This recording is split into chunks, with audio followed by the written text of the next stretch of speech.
IBM CEO Arvind Krishna points to declining populations to calm fears about AI taking jobs. Not so sure if this calms myself at all or most other people, but him and multiple other high-profile individuals talk about in this article the decline in population, which will lead to a need for AI.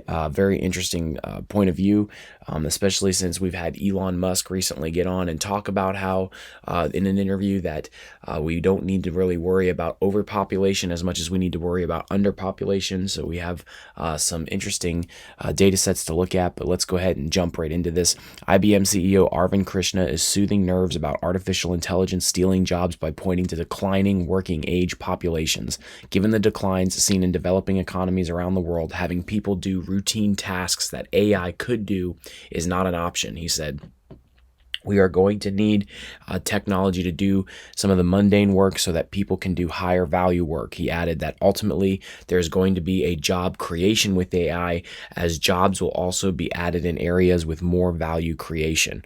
I'm not really sure how to feel or think about that in that comment. I think a lot of guys like this say stuff like in regards to the creation of jobs that's going to lead from AI, but there's a lot of factors that play into this that we haven't really seen play out the way that they've described. So it's really weird for them to continue describing the situations like this over and over again. These CEOs and people like this who are involved in tech and innovation, when we haven't seen it play out in other areas of innovation before. For instance, the reason why Amazon gets all the tax credits that many people do not seem to appreciate over and over again is because they are encouraged to move into certain areas of the country. Then that's what the whole point of the tax credits. They're trying to encourage them to move their giant warehouses into certain areas of the country to create jobs within the space or sphere of hiring people who can't or who are not qualified or don't have the background or the education to get higher end jobs that essentially what someone would want to get for an AI job. That's the whole reason why people they get upset at them, but that's why they get those tax credits, because the states and the local governments are trying to, and the local governments even on a city level are trying to get that job creation, and their mindset on it, whether you agree with this or not, this is just the fact of what they're thinking. Their mindset on it is, as far as the taxes they're giving up that they could charge Amazon, they're going to make it back on the taxes they're going to get from the lower wage W-2 income earners. And that's the whole mindset behind it. I'm not taking a stance on whether it's right or wrong. I'm just telling you that's the way that it is. And so, for instance, for these folks to come in here and have multiple people say, well, there's going to be AI job creation. Well, that's great. And that's amazing. I mean, I'm not saying it's bad to not have to have AI create jobs, but it doesn't really necessarily solve the problem as much as it's mostly just a shift. And there's a continual shift over of what continues to happen here. But his remarks made in Nikkei interview published on Saturday. Nikki interviews published on Saturday. Man, I need help with this stuff. It's crazy. Resemble ones offered this week by former Google CEO Eric Schmidt, who spoke at the Wall Street Journal CEO Council Summit in London on Wednesday. Here are the facts. Schmidt said, "We are not having enough children.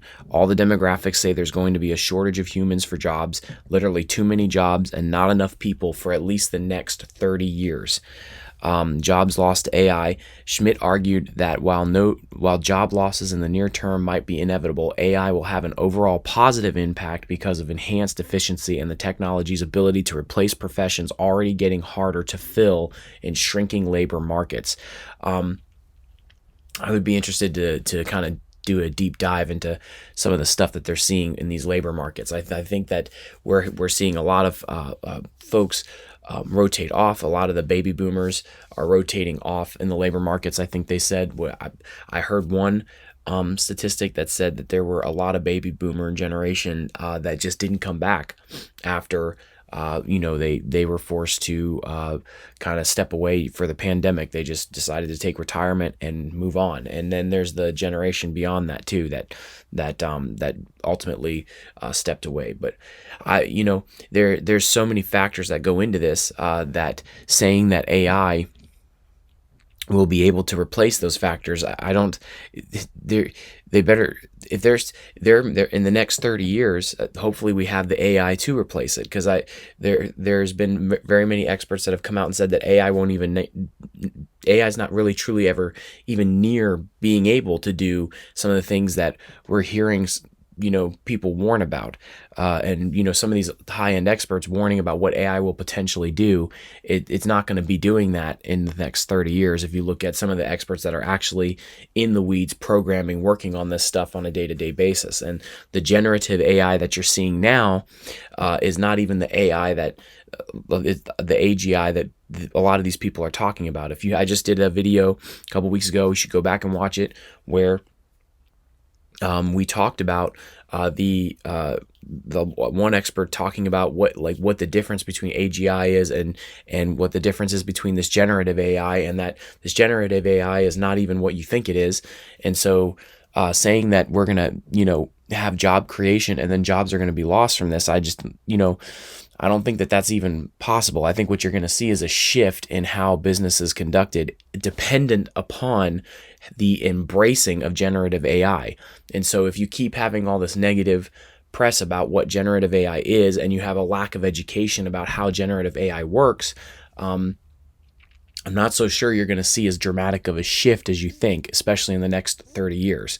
I mean, that's saying a lot, because you have so many factors that play into that role, and how the general public embraces or basically rejects generative AI in that process. And so we see a lot of tech companies, we see a lot of companies that operate in the space of tech and computer programming that are totally embracing generative AI and are building safety protocols around the usage of generative AI from their staff.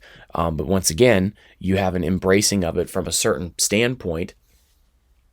And we see very specific niche jobs that may likely be affected, but it's not going to be like they're walking up to one of their programmers and they're dismissing them and saying, "Thanks, Frank, for serving us for the couple years, and now you're out the door because generative AI is doing what you do and we don't need you anymore."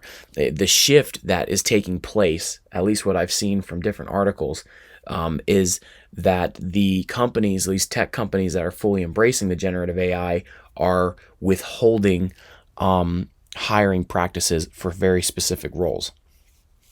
And so that kind of a shift doesn't really take as much of a dramatic effect over the next coming years.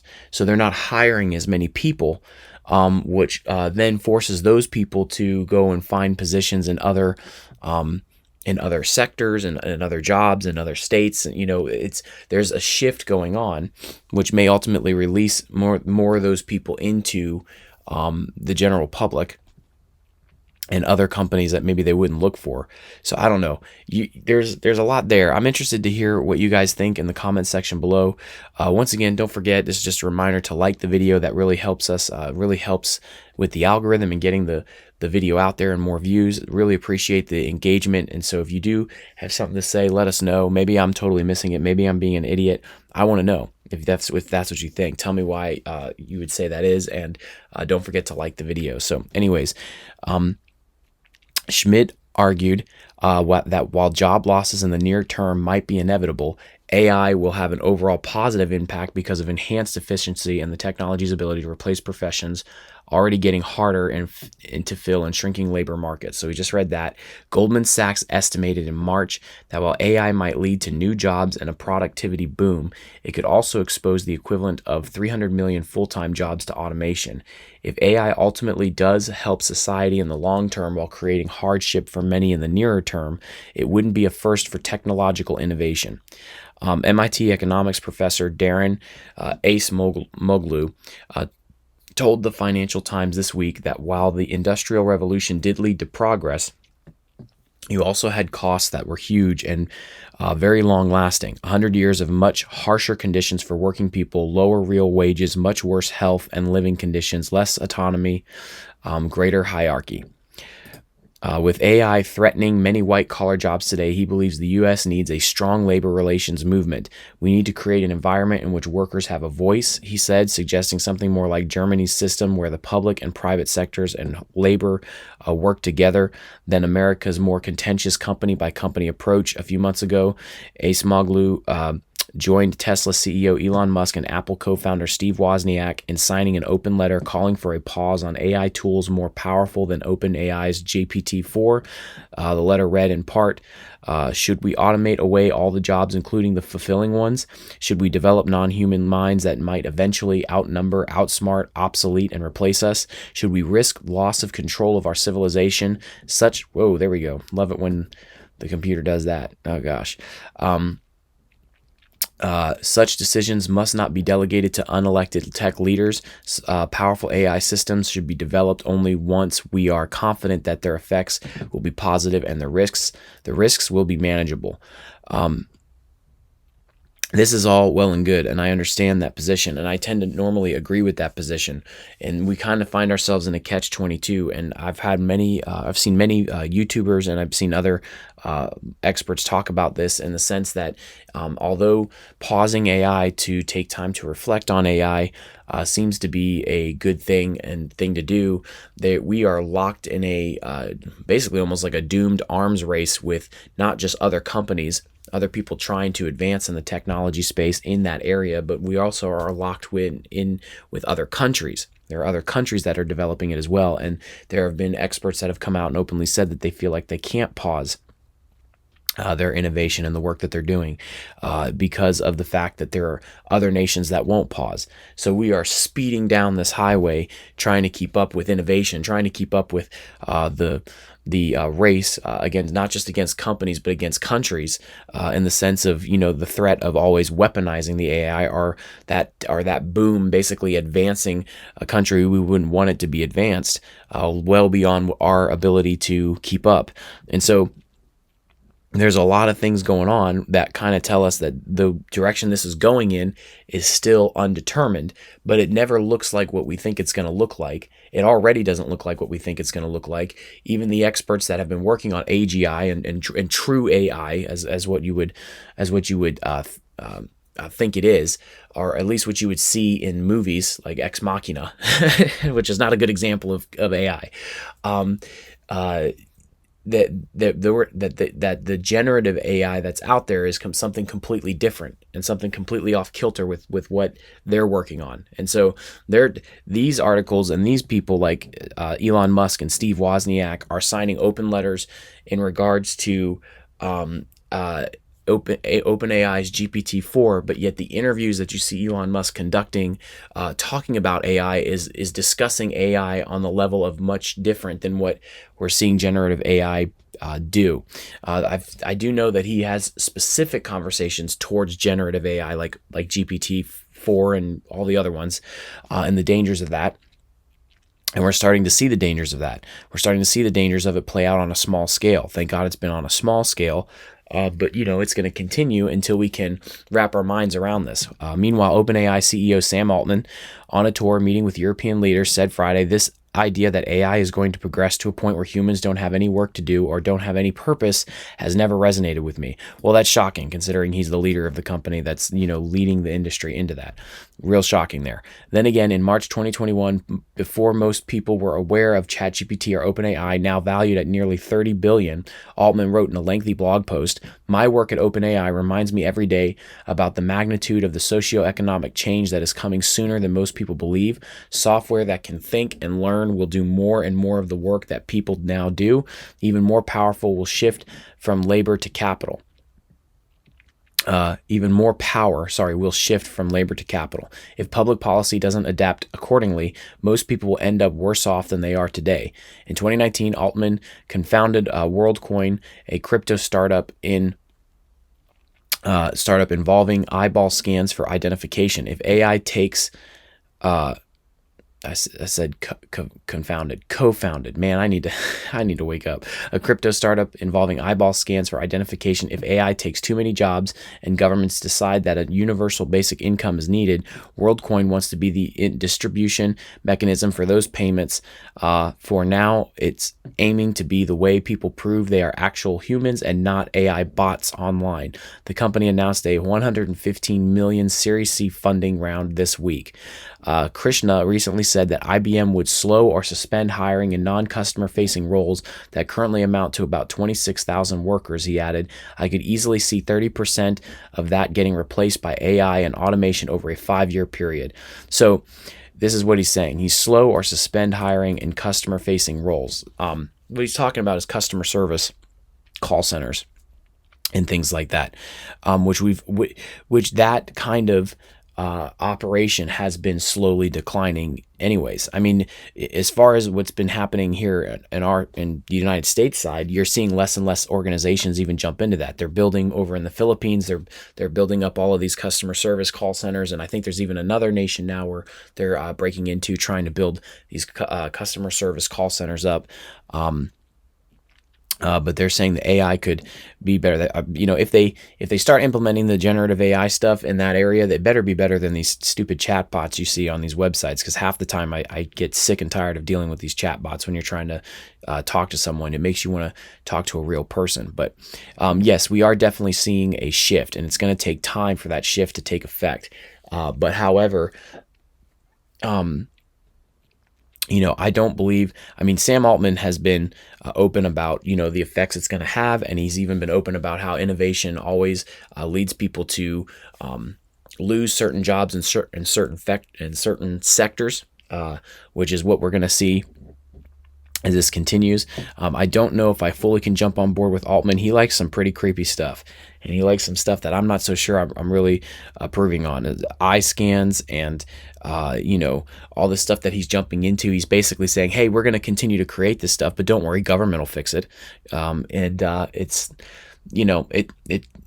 I don't ever remember seeing government fix anything. Government hasn't been able to keep up with any of this stuff, and it's moving so fast that they're really unable to do anything about it. They don't even know how to regulate it, and so all like the whole public case and all this stuff that they've been having, where he's been going before all these government officials and talking about this stuff. It's not going to produce anything fruitful, just like it didn't produce anything fruitful with Meta and Mark Zuckerberg. It's just it's gotten to the point now where these guys are creating things and the government is not educated enough to keep up with it. At least the people in the highest levels of office. I'm not saying that they're ignorant or anything like that. There are certain ones that do understand, but there's not enough people with the knowledge to understand what they're dealing with to do anything about this. And they haven't done anything about social media. So, how to the level that they haven't done anything about social media, how are we going to expect them to do anything about generative AI or AGI as they develop this? And so it's going to be developed no matter what you do. They're not going to stop. They can sign all these things all they want.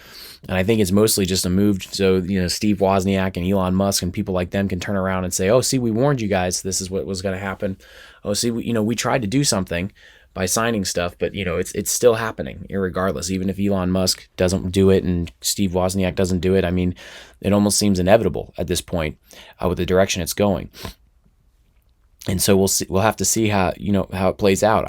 What do you guys think in the comment section below? Do you think that we're going to start seeing a massive shift? Do you think it's going to start like really tearing down our job market in the sense of there's going to be a massive loss of jobs? Or do you think it's going to be a slow grind? Do you even think that the technology will ever be able to get there to genuinely replace jobs? There are many, many people coming out saying that AI will play a role in some way, just like generative AI is playing a role in some way. There are very niche positions that can and will and are being replaced currently, but all of that's dependent on public adoption of the technology itself. And I don't know if you're going to see as much of that as you think. There's a lot of people that are not happy with generative AI and don't want anything to do with it. And there's a lot of organizations and companies that will not be so quick to embrace it in the way that we've seen other people embrace it. But I'm curious to see what you guys think in that regard, because I'm not sure what to think about it, and I'm not sure it's going to be as massive of a shift as we think. Also too, I just think it's going to shift how you do business in the future. It's shifting many entrepreneurs as they embrace it. I mean, essentially right now what you've got is robots talking to robots. I mean, you've got AI determining and picking out what you see on social media based on how it reads you of who you are.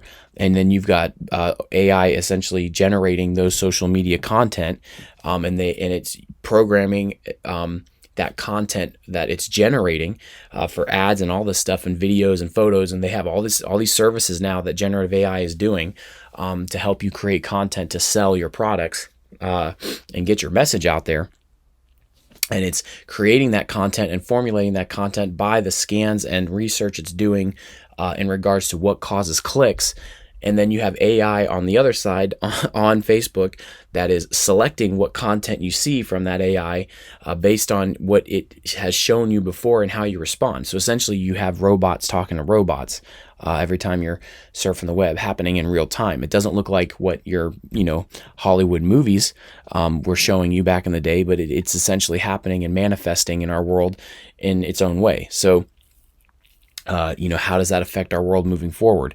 I guess, we'll have to see what jobs specifically. I know that HR jobs and all that kind of stuff is something that's outside of the sphere of computer programming that seems to be one of the types of jobs and types of sectors that will probably take a hit because there's going to be less need for that as companies are able to draft up and draw up their employee documents utilizing the tool of generative AI and then just having it double checked by a company lawyer. And so, that's how that's going to change ultimately. And so it's going to change in the higher sphere. You're not going to need those higher end HR executive level and leadership positions as much as you'll just probably need one person in a department or a couple people in a department that are lower level workers that are essentially there to pick up the phone if an employee calls. And that might not even be a thing either. So anyways, thanks for sticking around this long.